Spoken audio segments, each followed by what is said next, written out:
22 তারিখ আমাদের metro station দাঁড়িয়েছে, কিছু ঐতিহাসিক জায়গা এবং কিছু চার্চ ঘুরে দেখবো। আর এই যে চার্চে চলে এসেছি, শোনো কি বলছে গাইড প্রোভাইড করেছে, শোনো। আর ভেতরের স্কাল্পচারটা ভীষণ সুন্দর, মানে এত সুন্দর সুন্দর ফ্রেস্কো রয়েছে দেখার মতো।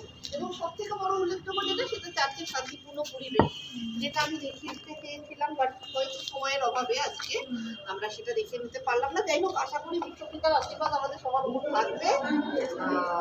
তাই আমরা চলে যাব পরবর্তী গন্তব্যের দিকে। আমরা এগোবো ফিরিঙ্গি কালীবাড়ি।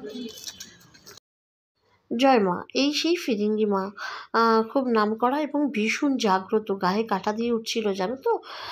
অনেক ঐতিহাসিকের কাহিনী রয়েছে। আর এই যে চলে এলাম ব্যাপিস্ট চার্চ চার্চে। তো আর এই চার্চের সম্বন্ধেও অনেক ঐতিহাসিক যে ঘটনা রয়েছেন ওনারা সব বলছেন, আমরা সব দাঁড়িয়ে দাঁড়িয়ে শুনছি, কিছুটা ফটো সেশন চলছে।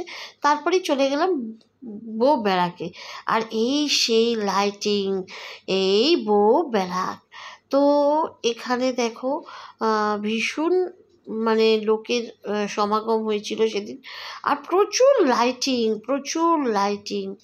আর এই সেই ব্যারাকের মধ্যে এত সুন্দর করে বিশ্বপিতাকে সাজিয়েছে।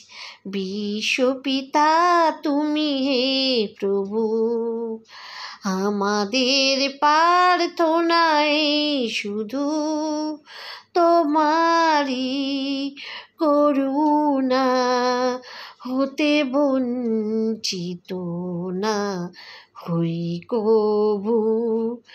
বিশ্বপিতা তুমি হে প্রভু, আমাদের প্রার্থনায় শুধু।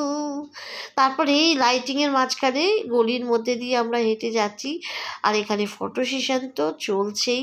আর এত সুন্দর লাইটিং, ঝকঝকে মানে পথঘাট, আর লোকাচ্ছন্ন পরিবেশ। মানে এই বউ ব্যারাকের এই জায়গাটা সত্যি অপূর্ব।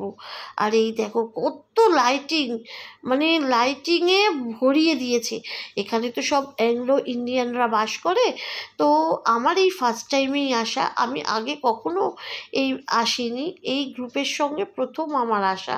তো বেশ ভালো লাগছে, কিছু নতুন জায়গাও দেখতে পাচ্ছি। জানো, জীবনে অনেক কিছু দেখার আছে, অজানা অনেক তথ্য জানার আছে। তো আমি সব রকম মানুষের সঙ্গে মেলামেশা করি।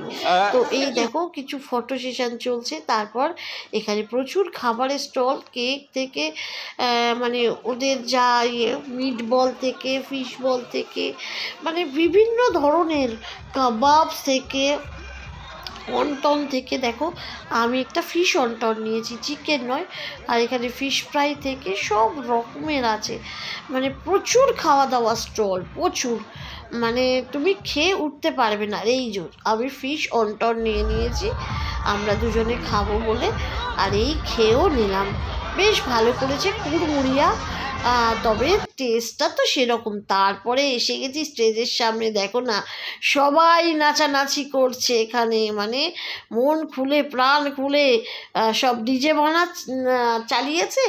আর এই স্টেজের সামনে আমরা সবাই মিলে দাপিয়ে আনন্দ করছি, মন খুলে আনন্দ করছি। সাংসারিক জীবন তো আছেই, কিন্তু এই সীমিত সময়ের মধ্যে কিছুটা ভালো লাগা, ভালোবাসা, নিজের জন্য কিছু চাওয়া পাওয়া, সেগুলোকেও মিটিয়ে নিতে হবে, তাই না? সংসার, সন্তান, সব কিছুই আমাদের জীবনে একটা অপরিহার্য, কিন্তু তার ভেতর নিজের খুশিটাকে কেড়ে নিতে হবে, ছিনিয়ে নিতে হবে সেখান থেকে। তারপরে এই যে মিট বল খেয়েছি, যেটা আমার একদম ভালো লাগেনি। তারপরেই ওই ফালতুর টি সেন্টার থেকে চা, কফি। তারপর বউ ব্যারাকে অ্যাংলো লেডি আর এই কিউট বাচ্চাটা হাই করলাম, আদর